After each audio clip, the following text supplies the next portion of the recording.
দূর করার অন্যতম উপদেশ রাগ ও ক্ষমা। রাগ করলেন তো হারলেন, রাগ করলেন তো হারলেন। রাগ সংবরণ করতে হবে, সংযত হতে হবে। রাগ না করা প্রশংসনীয় নয়, তবে রাগকে সংযত করা প্রশংসনীয়।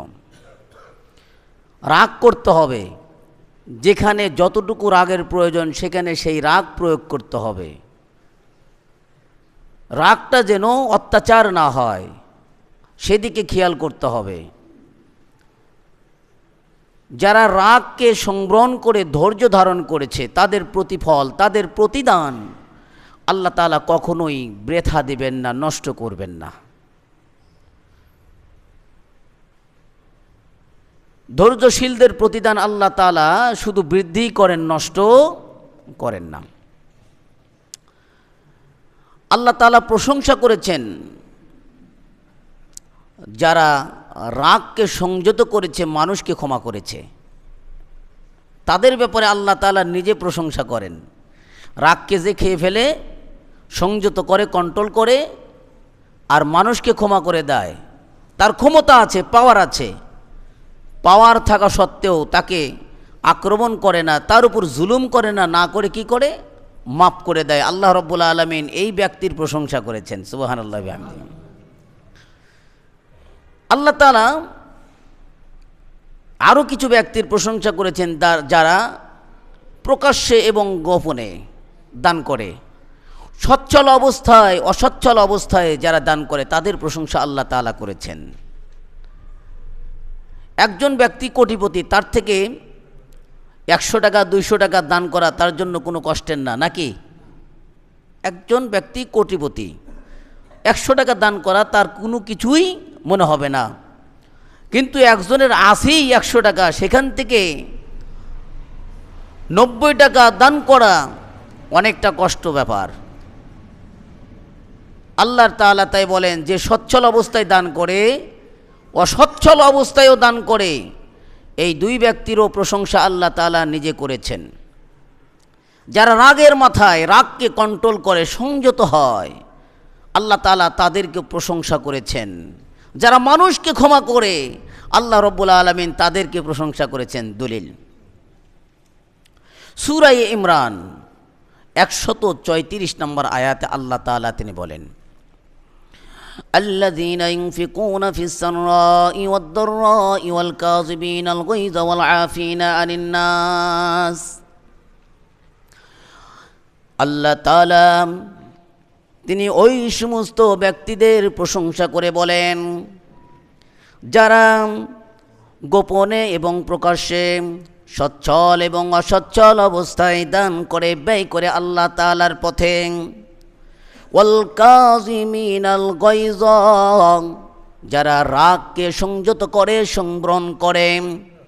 ওয়াল আফিনা আনিন নাস, যারা মানুষকে ক্ষমা করে দেয়, তারা আল্লাহ তাআলার নিকটে কি? মুহসিন। আল্লাহ রাব্বুল আলামিন এই সমস্ত মুহসিনকে ভালোবাসেন। আল্লাহু ইউহিব্বুল মুহসিনিন, আল্লাহ রাব্বুল আলামিন মুহসিন বান্দাকে ভালোবাসেন। মুহসিন হতে গেলে 4টি গুণ রাখতে হবে। একটি হলো সচ্ছল অবস্থায় দান করতে হবে, আরেকটি হলো অসচ্ছল অবস্থায়ও দান করতে হবে। আল্লাহ চাইছেন আপনি যে অবস্থায় থাকেন সে অবস্থায় দিয়ে দেন। 2, রাগকে সংযত করতে হবে, কন্ট্রোল করতে হবে। অত্যাধিক রাগ শয়তানের থেকে আসে। অত্যাধিক রাগ কার থেকে আসে? শয়তানের থেকে। এবং মানুষকে ক্ষমা করার যোগ্যতা অর্জন করতে হবে। এই 4টা গুণ যদি আপনার মধ্যে থাকে, আপনি জানবেন আপনি হলেন মুহসিন। আর মুহসিনদেরকে আল্লাহ তাআলা ভালোবাসেন। আল্লাহ তাআলার ভালোবাসা পাওয়ার বেশি হকদার কারা? যারা মুহসিন। যারা মুহসিন হতে গেলে কয় গুণ লাগবে ভাই? 1 নম্বর, যারা সচ্ছল অবস্থায় দান করে, অসচ্ছল অবস্থায় দান করে। 2, 3 নম্বর, যারা রাগকে কন্ট্রোল করে, হজম করে। 4 নম্বর, যারা মানুষকে ক্ষমা করে।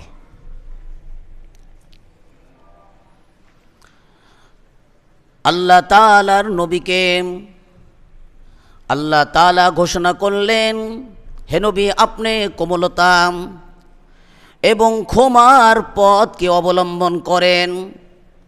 আল্লাহর নবীকে কোমলতা এবং ক্ষমার পথ অবলম্বন করার জন্য আল্লাহ তাআলা স্বয়ং নিজে আদেশ করেছেন। আল্লাহর রাসূল তো এমনি রফিক, আল্লাহর রাসূল তো এমনি কোমল, তারপরও আল্লাহ তাআলা আদেশ করলেন আপনি ক্ষমার পথকে অবলম্বন করেন, কোমলতার পথকে অবলম্বন করেন। নরম হন, গরম হয়েন না।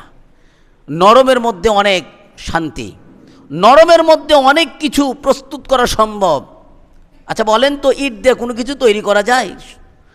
আর কাদা দিয়ে যা ইচ্ছা আপনি তাই তৈরি করতে পারেন, পারেন না? আপনি নরম হবেন, আপনার কাছে মানুষ বেশি বেশি আসবে। আপনি গরম হবেন, আপনার কাছ থেকে মানুষ দূরে দূরে সরে যাবে। এই জন্য আল্লাহ তাআলা তার হাবিবকে বলেছে, আপনি আপনার উম্মতের জন্য নরম হন, কোমল হন, আর ক্ষমার পথকে অবলম্বন করেন, মানুষকে ক্ষমা করেন, বেশি বেশি ক্ষমা করেন। আল্লাহ তাআলা আপনাকে এই আদেশ দিয়েছেন। আর একটা বিষয় সতর্ক থাকেন, ওয়া আরিদ আনিল জাহিলিন, যারা কোরআন হাদিস বুঝতে চায় না, মূর্খ, এরকম মূর্খদের থেকে আপনি দূরে থাকবেন। মূর্খদের সাথে ওঠা বসা করা খুব বিপজ্জনক ভাই। মূর্খদের থেকে দূরে থাকার নির্দেশ আল্লাহর নবীকে দিয়েছেন স্বয়ং আল্লাহ তাআলা। আবার আপনারা যারা অক্ষরিক জ্ঞান অর্জন করেন নাই তাদেরকে মূর্খ দাবি করেন না, তাদেরকে বলা হয় নাই মূর্খ। এখানে কাদেরকে বলা হয়েছে? যারা কোরআন হাদিস শোনার পরেও মানতে চায় না, বুঝতে চায় না, তাদেরকে জাহেল বলা হয়েছে, মূর্খ বলা হয়েছে। যারা পাঠ্যপুস্তকের জ্ঞান অর্জন করে নাই কিন্তু কোরআন হাদিস মানে, কোরআন হাদিস বোঝার চেষ্টা করে, তাদেরকে কিন্তু মূর্খ বলা হয় নাই। আল্লাহর নবীকে বললেন, বিপদ সংকেত দিয়ে দিলেন, যারা কোরআন হাদিস মানতে চায় না, বুঝতে চায় না, এদের সাথে আপনি ওঠা বসাও করেন না, ওঠা বসা করা থেকে বিরত থাকেন। ওয়া আরিদ আনিল জাহিলিন, মূর্খদের থেকে আপনি আপনার পিঠকে ফিরে আনেন। এরপরে শয়তান যদি কখনো কোনো ব্যক্তিকে বশ করে, করতে পারে কি না? করতে পারে। আল্লাহ তাআলার কাছে আশ্রয় চাওয়া। ওয়া ইম্মা ইয়ানজাগান্নাকা মিনাশ শাইতানি নাজগুন ফাস্তাইজ বিল্লাহ। আল্লাহ তাআলা সূরা আরাফের 200 আয়াতে তিনি নির্দেশ করেন, যখন কোনো ব্যক্তিকে শয়তান কুমন্ত্রণা দেয়, ওয়াসওয়াসা দেয়, শয়তান বিপদগ্রস্ত করে ফেলে, তখন ওই ব্যক্তি যেন আল্লাহ তাআলার কাছে শয়তানের কুমন্ত্রণা থেকে ফাস্তাইজ বিল্লাহ, আল্লাহর কাছে আশ্রয় চায়। কি বলবেন কেমনে? আল্লাহর কাছে আশ্রয় কেমনে চাবেন? আপনার রাগ উঠেছে, ধরেন এই রাগটা কিন্তু শয়তানের থেকে হয়। রাগ আপনার সুস্থ মস্তিষ্ক থেকে রাগ আসে না, রাগটা উৎপত্তি হয় শয়তানের থেকে। রাগটা উৎপত্তি হয় আপনার দিলের মধ্যে, আপনার জেহেনের মধ্যে, আপনার শরীরের মধ্যে একটি গরম একটি অগ্নিস্ফুলিঙ্গ আছে। এটা কার থেকে তৈরি হয়? বলে শয়তানের থেকে তৈরি হয়। কেন? শয়তান আগুনের তৈরি। আর শয়তানের আগুনের তৈরি হওয়ার কারণে মানুষের মাঝে যখন গরম উত্তপ্ত ভাব হয়, রাগান্বিত ভাব হয়, সেই রাগান্বিত ভাবটা শয়তানের থেকে আসে। আল্লাহর নবী বললেন, তখন তোমরা শয়তানের সেই রাগান্বিত ভাবকে দূর করার জন্য ওযু করে নাও। কেন? শয়তান আগুনের তৈরি, আর আগুন নির্বাপিত হয় পানির মাধ্যমে। সুবহানাল্লাহ বিহামদি বলেন। আল্লাহর নবী সাল্লাল্লাহু আলাইহি সাল্লাম এরপরে শিক্ষা দিলেন, কোনো ব্যক্তির যদি রাগ হয় তখন সেই রাগকে মিটানোর জন্য, না রাগকে নিভানোর জন্য, দূর করার জন্য আল্লাহ তাআলার কাছে আশ্রয় চাও। একবার বলেন তো, আউযু বিল্লাহি মিনাশ শাইতানির রাজিম। এই কালেমাটা বেশি বেশি পড়তে থাকবেন। দুইজনের মধ্যে দেখতেছেন রাগারাগি হয়েছে, ওই জায়গায় দাঁড়াইয়া আপনি আউযু বিল্লাহি মিনাশ শাইতানির রাজিম পড়তে থাকবেন। যে রাগ করছে ওই মুহূর্তে রাগের মাথায় আউযু বিল্লাহ সে বলবে না, কিন্তু পাশে যারা আছেন তারা আউযু বিল্লাহ পড়েন। আর সবচাইতে উত্তম হলো যে রাগ করেছে, যে যার রাগ উঠেছে, সে যদি আউযুবিল্লাহ পড়তে থাকে, আল্লাহর নবী বলেন ওই ব্যক্তির রাগ কি উপশম হয়ে যাবে, মিটে যাবে। এতেও দূর হচ্ছে না, আল্লাহর নবী বললেন ওযু করে নাও, ওযু করো, ওযুর দ্বারা তোমার রাগ মিটে যাবে, দূর হয়ে যাবে। ওযুতেও রাগ দূর হচ্ছে না, আল্লাহর নবী বললেন তুমি যদি দাঁড়ানো থাকো, দাঁড়ানো থেকে তোমার অবস্থাকে চেঞ্জ করো, পরিবর্তন করো, বসে পড়ো। বসে পড়ার পরেও তোমার রাগ দূর হচ্ছে না, এরপরে তুমি বসা থেকে শুয়ে পড়ো, মাটিতে শুয়ে পড়ো অথবা বিছানায় শুয়ে পড়ো, তোমার অবস্থার পরিবর্তন করো, আল্লাহ তাআলা তোমার রাগকে পরিবর্তন করে দিবে। তাহলে রাগকে সংযম করার বিভিন্ন পদ্ধতি, বিভিন্ন টিপস, বিভিন্ন উপদেশ আল্লাহর নবী সাল্লাল্লাহু আলাইহি ওয়াসাল্লাম দিয়েছেন। কেন? তোমাদেরকে আল্লাহ ক্ষমা করুক, তোমরা কি এটা পছন্দ করো না? তোমাদেরকে আল্লাহ ক্ষমা করুক, এটা কি পছন্দ করো না? হ্যাঁ, অবশ্যই করি। আমাদেরকে আল্লাহ তাআলা আমাদেরকে ক্ষমা করুক, এটা কি আমরা পছন্দ করব না ভাই? করব। আল্লাহ তাআলা বলতেছেন যে ক্ষমা করে সে ক্ষমা প্রাপ্ত হয়, যে রহম করে সে রহম প্রাপ্ত হয়, যে ক্ষমা করে না তাকে ক্ষমা করা হয় না, যে রহম করে না তাকে রহম করা হয়। আপনি কত বড় পাওয়ারওয়ালা মানুষ! আল্লাহর চাইতে বেশি আজিজ কে আপনি? আল্লাহর চাইতে কি অধিক ক্ষমতা ধরা আপনি?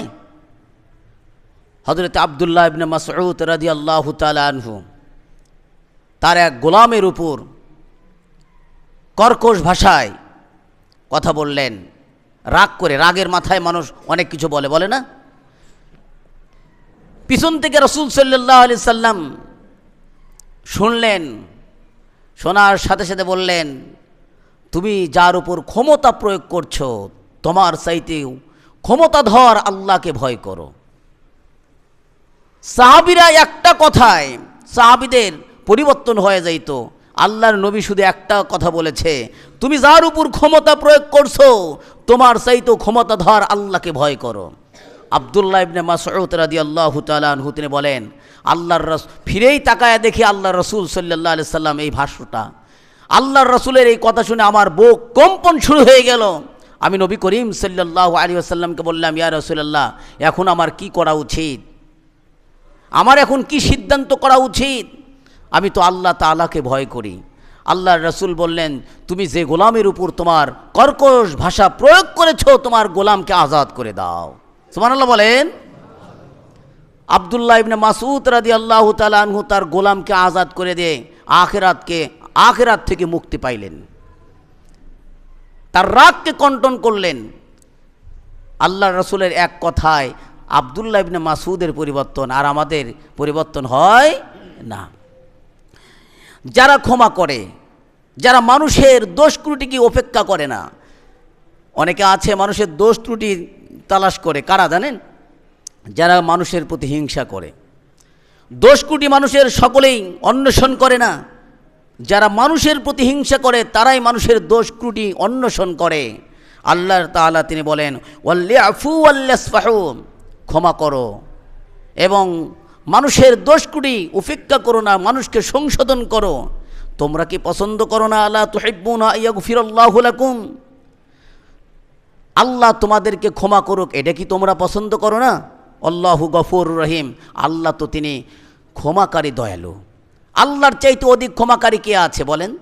আপনি যদি দুনিয়াতে কোনো মানুষকে ক্ষমা করেন, আপনি যদি কোনো দুনিয়াতে মানুষের উপর রহম করেন, আল্লাহ তাআলা আপনার উপর রহম করবেন। আল্লাহ তাআলা আপনার উপর আর ক্রোধ করবেন না, রাখবেন না।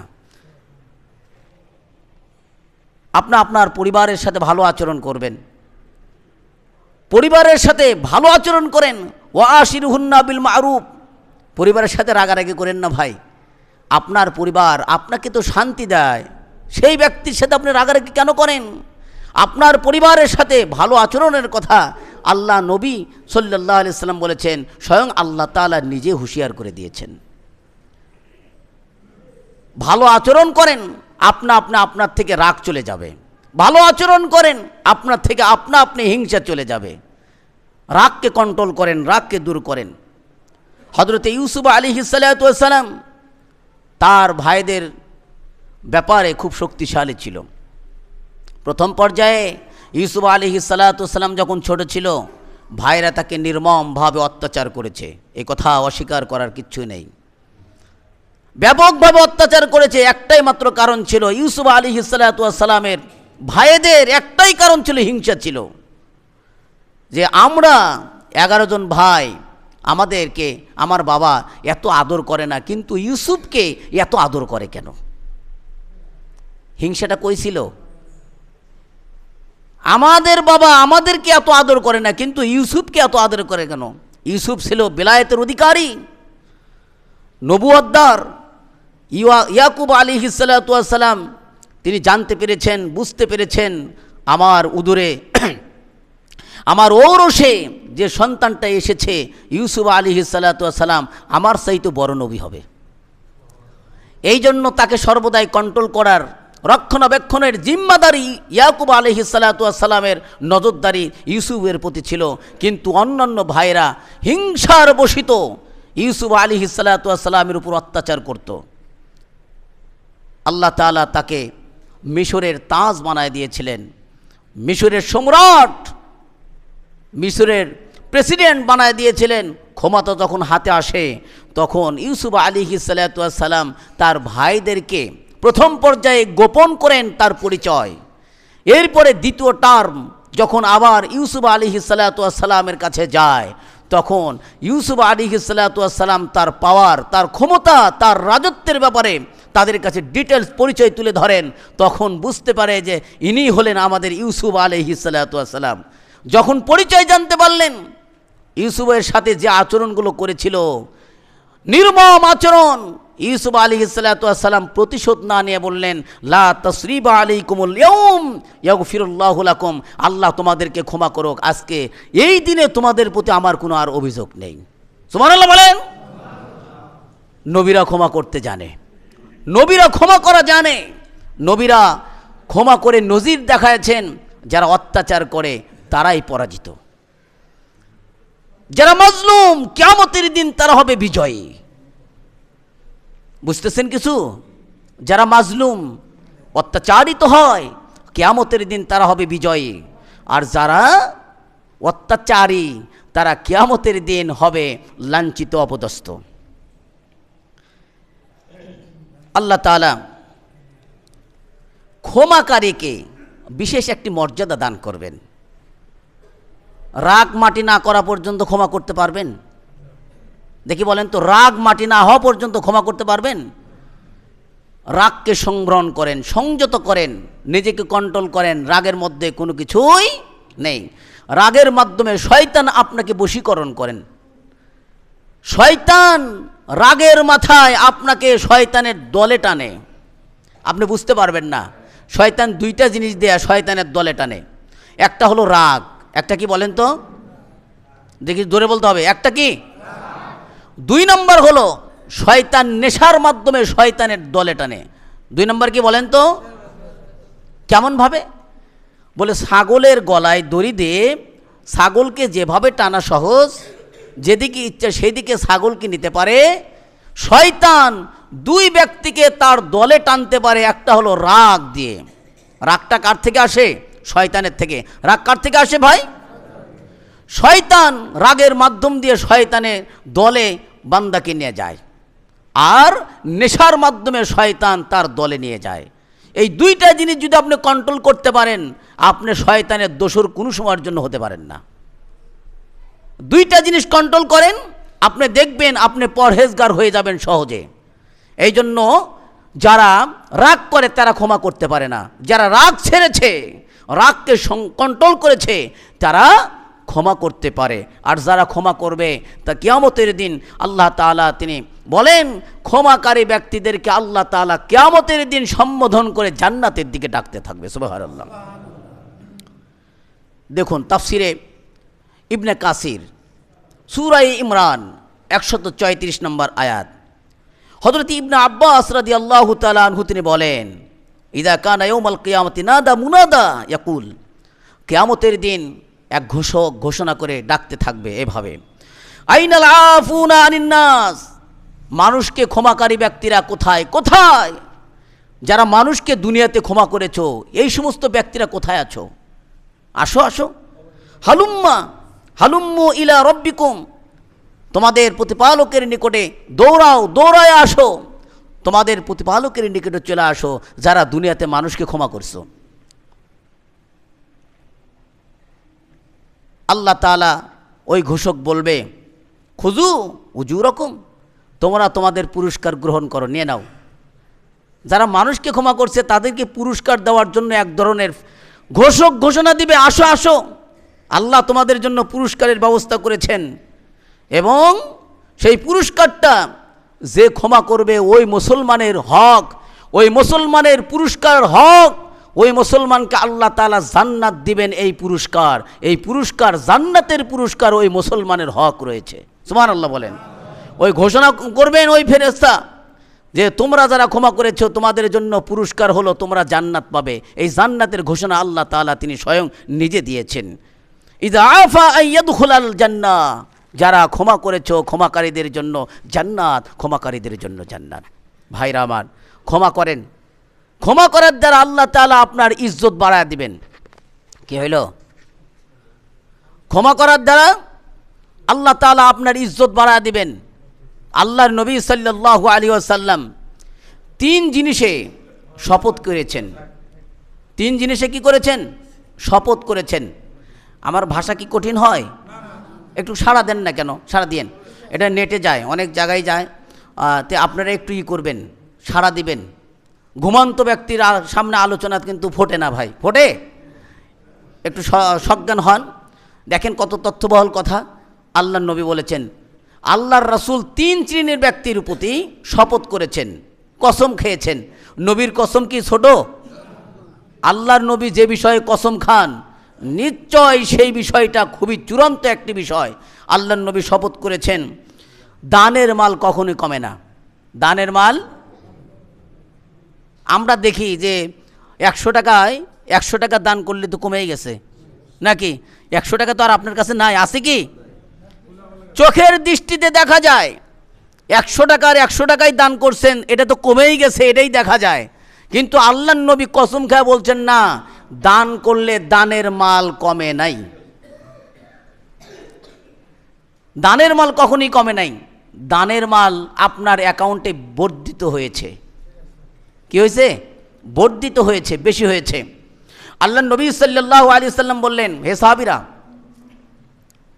তোমরা কি তোমাদের মালের চাইতে, কথা বুঝেন, তোমরা কি তোমাদের মাল সম্পদের চাইতে উত্তরাধিকারীর মাল সম্পদকে বেশি পছন্দ করো? তোমরা কি তোমাদের মাল সম্পদের চাইতে উত্তরাধিকার সম্পদের পছন্দ করো? প্রত্যেক সাহাবী উত্তর দিলেন, না, আমরা পছন্দ করি না। নিজের সম্পদই তো সবাই পছন্দ করে নাকি ভাই? আল্লাহর নবী সাল্লাল্লাহু আলাইহি সাল্লাম বললেন, না, আমি তো তা দেখতেছি না।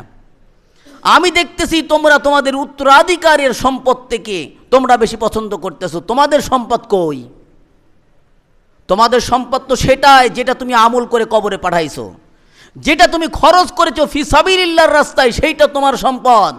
যে সম্পদ কোটি টাকার সম্পদ হলেও তুমি যেটা রেখে যাবে সেটা তোমার সম্পদ নয়, ওই সম্পদটা হলো তোমার উত্তরাধিকারী সম্পদ।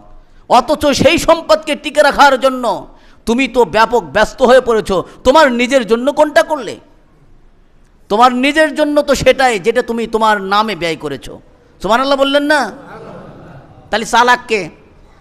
আপনার এই সাঁতালে ধান দিয়েছেন 2 জন, কয়জন দিয়েছেন? এটা কিন্তু আবার কোরআন হাদিস জানবেন না, এটা উদাহরণ। আমি সর্বদাই কোরআন হাদিসকে পৃথক পৃথক করে আলোচনা করার চেষ্টা করি। আমার ব্যক্তিগত কথা হলে সেটাও বলি ব্যক্তিগত, যেটা উদাহরণ মেসাল সেটাও বলি এটা উদাহরণ। আপনার এই সাতালে, বোঝার জন্য বলতেছি উদাহরণ, আপনার এই সাতালে 2 জন ধান নেড়ে দিছে শুকানোর জন্য। একটা হলো আপনার নিজের ধান 10 মণ, আর আরেকটা হলো 20 মণ ধান আপনার প্রতিবেশীর অথবা আপনার উত্তরাধিকারীর, আপনার সন্তানের অথবা আপনার স্ত্রীর। একই টাইমে বৃষ্টি, আকাশে মেঘ, আসতেছে বৃষ্টি। দেখি বলেন তো জ্ঞানীবান মানুষ, শেরপুরের মানুষ, কোন ধান আগে তুলবেন? আপনি আপনারটা তুলবেন না 20 মণ তুলবেন? নিজের 10 মণ তুলবেন না, ওই উত্তরাধিকারীর যে 20 মণ, কোনটা তুলবেন? নিজেরটা। কিন্তু দুনিয়ার চিত্রে তা দেখা যায় না। আপনারটা আপনি কখনোই ব্যয় করেন নাই, আপনারটা ধরে রেখেছেন, উত্তরাধিকারীর জন্য জমা করতেছেন, অথচ নিজের জন্য খরচ করতেছেন না। নবী বলতেছেন, তোমার জন্য যেটা খরচ করো সেটা হলো তোমার, যেটা পাস হয়ে যাচ্ছে সেটা তোমার, আর যেটা রেখে যাও সেটা উত্তরাধিকারীর। চালাক তো ওই ব্যক্তি যে নিজের সম্পদকে সংরক্ষণ করে।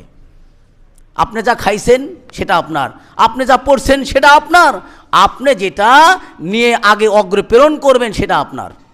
এছাড়া যা রাখবেন সব উত্তরাধিকারীর। 2-1 দিন কন্দন করেই আপনার সম্পদ পুঙ্খানুপুঙ্খভাবে বন্টন করে নিজেরা নিয়ে নেবে।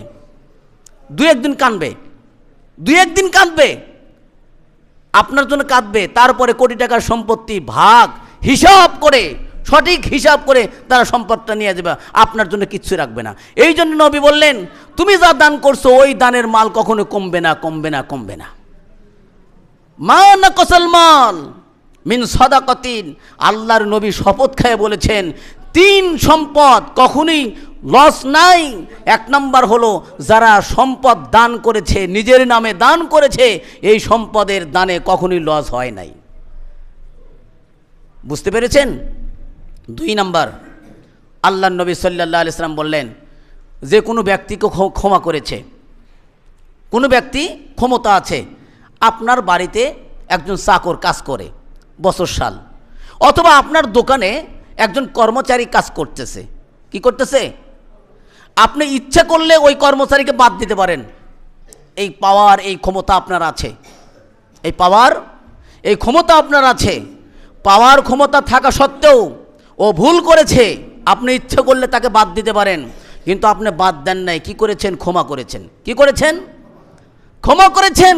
আল্লাহর নবী সাল্লাল্লাহু আলাইহি সাল্লাম বললেন, আমি শপথ করে বললাম, যে ব্যক্তি ক্ষমতা থাকা সত্ত্বেও কোনো বান্দাকে ক্ষমা করে দেয়, আল্লাহ রব্বুল আলামিন ওই বান্দার ইজ্জতকে আরো আল্লাহ তাআলা বৃদ্ধি করে দেন।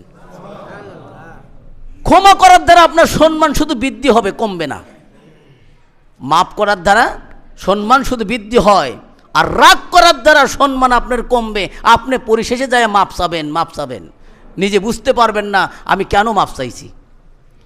অনুতপ্ত ছাড়া, অনুশোচনা ছাড়া রাগের দ্বারা কিছুই পাওয়া যায় না। অনুতপ্ত, অনুশোচনা ছাড়া, মাপ চাওয়া ছাড়া আর কিছু আপনার ভাগ্যে জোটে না। এই জন্য রাগ করবেন না, রাগকে সংযত করবেন, কন্ট্রোল করবেন। 3 নম্বর, আল্লাহ নবী সাল্লাল্লাহু আলাইহি সাল্লাম শপথ করে বলছেন, যে ব্যক্তি বিনয়ী হয়, আল্লাহ তাআলা ওই ব্যক্তির সম্মানকে আরও বৃদ্ধি করে দেন। আপনি যত বিনয়ী হবেন, আল্লাহর কাছে তত আপনি উচ্চ মর্যাদায় পৌঁছে যাবেন। যত আপনি নরম হবেন, আল্লাহ তাআলা আপনার ইজ্জত আরও বাড়ায় দিবে। যত আপনি ছোট হবেন, তত বড় হইতে আল্লাহ তাআলা আপনাকে সহযোগিতা করে দিবে। আপনারা বলেন তো, বট গাছ বড় হয়েছে? বড় বট গাছ কি আর বড় হয়েছে? না ছোট গাছ বড় হয়েছে? ছোট জিনিস, চারা জিনিস বড় হয়, বড় জিনিস বড় হয় না। নিজেকে বড় দাবি করলে ভেঙে যায়। এই জন্য নবী করিম সাল্লাল্লাহু আলাইহি সাল্লাম বলেছেন, যে বিনয়ী যত হবে, আল্লাহ তাআলা তার মর্যাদাকে আরো উঁচু করে দিবেন। সুবহানাল্লাহ বিহামদিহি। আল্লাহর নবী সাল্লাল্লাহু আলাইহি সাল্লাম বলেন, তোমরা মানুষকে ক্ষমা করো, মানুষকে ক্ষমা করো, রাগকে সংযত করো। যে ব্যক্তি রাগকে সংযত করে, রাগ করা যাবে না এমনটা না, রাগ করবেন, বৈধভাবে রাগ করা যাবে। বৈধভাবে আপনার সন্তান নামাজ পড়তেছে না, আপনি কখনোই আপনি বৈধ রাগ খাটান নাই। 7 বছর হলে আস্তে করে টোকা মারা লাগবে, হুকুম দেওয়া লাগবে। 10 বছর হলে আর একটু কড়া, 12 বছর হলে প্রহার করতে হবে। আপনি বৈধ রাগ খাটান নাই। ওই জায়গায় আপনার সন্তানের উপর প্রহার করা বৈধ ছিল। রাগ করতে আল্লাহ তাআলা নিজে নির্দেশ করেছিল, অথচ আপনি এখানে রাগ করেন নাই। রাগ করেছেন কোথায়? আপনার সন্তান কামাই করে নাই। কোথায়? আপনার সন্তান উপার্জন করে না, এই জন্য আপনি রাগ করেছেন। কিন্তু কখনো শরিয়ত দেখেন নাই, আপনার সন্তান নাফরমানি করছে আল্লাহ তাআলার সাথে, রাসূলের সাথে গুস্তাখি করেছে, আপনি কখনো আপনার সন্তানের উপর রাগ করেন নাই। অর্থাৎ রাগ, বৈধ রাগ করা যাবে, অবৈধ রাগ করা যাবে। রাগকে সংযত করতে হবে। যে ব্যক্তি রাগকে সংযত করে, আল্লাহ তাআলা ওই ব্যক্তির ঈমানকে পরিপূর্ণ করে দেন। সুবহানাল্লাহ। আল্লাহর জন্য রাগ হতে হবে, আল্লাহর জন্য ভালোবাসা হবে, আল্লাহর জন্য বিদ্বেষ, আল্লাহর জন্যই মুহাব্বত। আল্লাহর নবী বলেন ওই ব্যক্তির প্রতি আল্লাহ রাব্বুল আলামিন বলেন আমি আল্লাহ তাআলা ওই ব্যক্তির ঈমানকে আরও পরিপূর্ণ করে দিয়ে দেব। নবী করিম সাল্লাল্লাহু আলাইহি সাল্লাম বলেন একটু সাবধান হও, রাগকে সংযত করো, রাগটা শয়তানের থেকে হয়। শয়তান আগুনের থেকে তৈরি, রাগটা আগুনের থেকেই হয়। মানুষের প্রত্যেকটি মানুষের দিলের মধ্যে, দেহের মধ্যে উত্তপ্ত গরম করা একটা মাংস আছে ভাই। এই মাংসটা যখন রাগ হয় কয় মাথার গরম হয়ে গেছে ভাই, মাথার মটকা ঠিক ছিল না, কয় না ভাই, বলে না? এই রাগটা কার থেকে হয়? আল্লাহর নবী বলছেন ওয়াকালা রাসূলুল্লাহ সাল্লাল্লাহু আলাইহি ওয়াসাল্লাম ইন্নাল গাদাবা মিনাশ শাইতান, রাগ শয়তানের থেকে হয়। ওয়া ইন্নাশ শাইতানা খালাকা মিনান নার, আর শয়তান সৃষ্টি হয়েছে আগুন থেকে। ওয়া ইন্নামা তুতফিউন নার বিল মা, আর আগুন পানির দ্বারা নির্বাপিত হয়।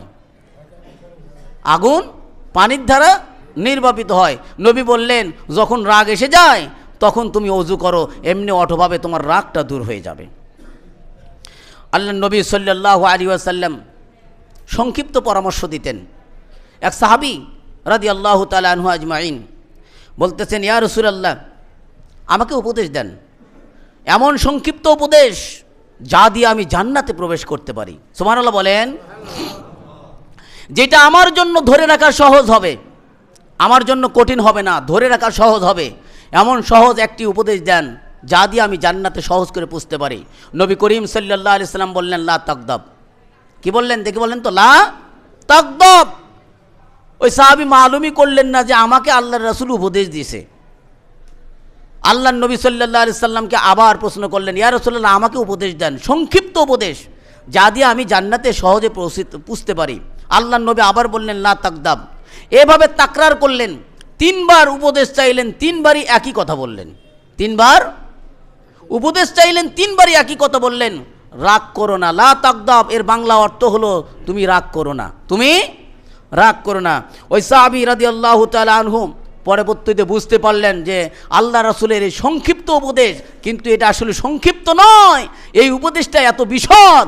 রাগের দ্বারাই সমস্ত অনিষ্টের মূল, রাগ সমস্ত অনিষ্টকে জমা করে। ওই সাহাবী বলতেছেন, সাক্ষী দিচ্ছেন যে না এটা তো সংক্ষিপ্ত উপদেশ নয়, এই উপদেশটা তো মস্ত বড় উপদেশ। রাগ করো না, রাগের ধারায় সমস্ত অপরাধকে একত্রে জমা করে। তাহলে রাগ হলো সমস্ত অনিষ্টের মূল, রাগ হলো সমস্ত অনিষ্টের। রাগকে খেয়ে ফেলে দেন, রাগকে সংযত করেন, রাগকে হজম করেন। মানুষ যা হজম করে, মানুষ যা পান করে, রাগের চাইতে উত্তম খাবার আর কেউ খায় নাই। রাগ যদি আপনি হজম করতে পারলেন, পৃথিবীর শ্রেষ্ঠ হজম করা জিনিস আপনি খাইলেন। রাগের চাইতে উত্তম সম্পদ আর নাই। এই রাগ হজম করলে আল্লাহ তাআলা খুশি হয়ে যান। যে ব্যক্তি রাগকে হজম করে আল্লাহ তাআলা তিনি বলেন আমার আযাবকে আমি তার জন্য হজম করে দেব। সুবহানাল্লাহ বলেন। রাগকে হজম করলে আল্লাহ তাআলার রাগকে হজম করবেন। হজম বুঝলেন? আপনি যদি রাগকে গোপন করে রাখেন, আপনার রাগকে যদি আপনি সংযত করেন, আল্লাহ তাআলা তার রাগকে সংযত করবেন, আল্লাহ তাআলার আযাবকে তিনি সংযত করে রাখবেন কিয়ামতের দিন। নবী করিম সাল্লাল্লাহু আলাইহি ওয়াসাল্লাম তিনি বললেন সবচাইতে বড় যোদ্ধাকে তোমরা জানো? সবচাইতে বড় যোদ্ধা হলো ওই ব্যক্তি যে রাগের মাথায় নিজের রাগকে কন্ট্রোল করেছে। সবচাইতে বড় যোদ্ধা। মানুষকে ধরাশায়ী করার মধ্যে কোনো কৃতিত্ব নেই, মানুষকে ছাড় দেওয়ার মধ্যেই হলো বড় বৈশিষ্ট্য। হযরতে আলী রাদিয়াল্লাহু তাআলা আনহু এক যুদ্ধে এক ইয়াহুদীকে ধরাশায়ী করে, ধরাশায়ী করার সাথে সাথে তার বুকের উপর চড়ে বসে, তলোয়ার উন্মুক্ত খোলা তলোয়ার নিয়ে গর্দানে কোপ দিবেন। হযরত আলী ওই ইয়াহুদীকে কোপ দিবেন, ওই ইয়াহুদী নিচ থেকে থুতু দেন। হযরত আলীর মুখের দিকে কি করে? থুতু দেয়। যখনই থুতু দেয় হযরত আলী তার বুকের উপর থেকে নামে। ওই ইয়াহুদী অবাক দৃষ্টিতে হযরত আলীকে জিজ্ঞেস করলেন আপনি এখন যদি আমাকে ইচ্ছা করতেন আমার গর্দানকে আলাদা করে দিতে পারতেন, কিন্তু আপনি কেন আমাকে গর্দান আলাদা করলেন না? বলে ইতিপূর্বে আল্লাহ তাআলার জন্য, রাসূলের জন্য লড়াই করেছি, তোমাকে ধরাশায়ী করেছিলাম। যখন তুমি আমাকে থুতু দিয়েছিলে ওই সময় আমার ব্যক্তিগত রাগ এসে গিয়েছিল, আর ব্যক্তিগত রাগ ইসলাম কোনো ব্যক্তির উপর প্রয়োগ করতে বলে না। আমি এই জন্য আমার রাগকে আমি সংযত করেছি। আল্লাহ তাআলা রাগ সংযতকারীকে প্রশংসা করেছেন। ওই ইহুদি আশ্চর্যিত হয়ে যায়, তার মহল্লায় ফিরে যাইয়া মহল্লার গোত্রের যতগুলো ব্যক্তি ছিল তাদেরকে সাথে সাথে নিয়ে এসে আল্লাহর রাসূল সাল্লাল্লাহু আলাইহি সাল্লামের হাতে হাত ধরে বায়াত গ্রহণ করে ইসলাম কবুল করে। যে ইসলাম এত সুন্দর, ব্যক্তিগত রাগ আক্রমণ করে না, ব্যক্তিগত রাগকে হজব করে, ব্যক্তিগত রাগকে খেয়ে ফেলে দেয়। আল্লাহর নবী সাল্লাল্লাহু আলাইহি সাল্লাম বলেন, যে ব্যক্তি কোনো ব্যক্তির উপর রাগকে খেয়ে ফেলে দেয় আল্লাহ তাআলা ওই ব্যক্তিকে আযাব দেওয়াকে দূর করে দিবেন, আযাব দেওয়া থেকে আল্লাহ তাআলা গোপন করে রাখবেন। যে ব্যক্তি কোনো ব্যক্তির দোষ ত্রুটিকে গোপন করে আল্লাহ তাআলা ওই ব্যক্তির দোষ ত্রুটিকে গোপন করবেন। আপনি যদি কোনো ব্যক্তির উপর রাগ করে দোষ ত্রুটি বর্ণনা করেন, আল্লাহ যদি আপনার দোষ ত্রুটি বর্ণনা করতে থাকেন, আপনি যদি মায়ের গর্ভেও থাকেন আল্লাহ তাআলা কিন্তু দোষ ত্রুটি দিতে ক্ষান্ত হবেন না। আপনি যদি গর্তের মধ্যেও থাকেন আল্লাহ দোষ ত্রুটি দিতে আপনি কিন্তু ক্ষান্ত হবেন না। সুতরাং আল্লাহকে ভয় করেন। আল্লাহর চাইতে অধিক গোপনকারী কি কেউ আছে? আমি মৌলভী কিন্তু আপনাদের সামনে ওয়াজ করতে পারতাম না যদি আল্লাহ আমার গোপন দোষ ত্রুটি জাহের করে দিতেন। এই যে আপনাদের ইমাম সাহেব অমক অমক জায়গায় এই দোষ করেছে, আমার পিছনে আপনারা কেউ ইক্তেদা করতেন না? করতেন? সেই আল্লাহ রব্বুল আলামিন গোপন বিষয় কি হয়েছে? ওজুখানে পানি নেই। আল্লাহ রব্বুল আলামিন গোপন বিষয়, বান্দার গোপন বিষয়কে আরও গোপন করে রাখেন। আমরা যদি বান্দার দোষ ত্রুটিকে হিংসাবশত প্রকাশ করে দিই আল্লাহ আমাদের দোষ কিন্তু প্রকাশ করে দিবেন। সুতরাং আল্লাহকে ভয় করেন, রাগ করেন না ভাই, রাগকে সংযত করেন। যে যত রাগকে সংযত করেছে আল্লাহ রাব্বুল আলামিন ওই ব্যক্তিকে আরও বেশি ক্ষমা করেছেন। আল্লাহ রাসূল সাল্লাল্লাহু আলাইহি সাল্লামকে কষ্ট দিয়েছিল তায়েববাসী, দিয়েছিল না? সবচেয়ে বেশি কষ্ট পেয়েছিলেন, জুতা মোবারক রক্তে রঞ্জিত হয়েছিল। আল্লাহর নবী বললেন, ওরা যদি জানতো আমি নবী তাহলে ওরা আমাকে কষ্ট দিত না। ওরা জানে না। আল্লাহুম্মা গফিরলি কওমি ফাইন্নাহুম লা ইয়ালামুন, আমি ওই সমস্ত কওমকে ক্ষমা করে দিলাম, কারণ হলো ওরা জানে না। আল্লাহ তুমি ওদেরকে কষ্ট দিও না, ওদেরকে তুমি শাস্তি দিও না, আমার কারণে ওরা যেন শাস্তি না পায়, আমি ওদেরকে ক্ষমা করে দিলাম, তুমি ক্ষমা করে দাও। আল্লাহর নবী কিন্তু তায়েববাসীকে মাফ করে দিয়েছিলেন। এত কষ্ট পাওয়ার পরেও আমরা কি মাফ করতে পারি না ভাই? আমার ভাইকে আমি মাফ করব, এর মধ্যে শান্তি বেশি। সুতরাং হিংসা কই থেকে আসে? রাগের থেকে আসে। যারা রাগকে দূর করেছে আমার মনে হয় এই সমাজের মধ্যে হিংসা থাকার কথা না। রাগ যদি রাখলেন হিংসাটা পুরো হয়ে যাবে। অতএব হিংসাকে দূর করার মৌহ ওষুধ হলো রাগকে দূর করতে হবে। আর যারা রাগকে দূর করতে পেরেছে, সংযত করেছে, মানুষকে ক্ষমা করেছে, এরা হলো মুহসিন। আল্লাহ রাব্বুল আলামিন মুহসিনদের জন্য জান্নাত রেখেছেন। আমরা জান্নাতে যাইতে চাই ভাই, তাহলে রাগ করা বলেন রাগ করা, আমরা সবাই ভাই ভাই হয়ে গেলাম নাকি বলেন?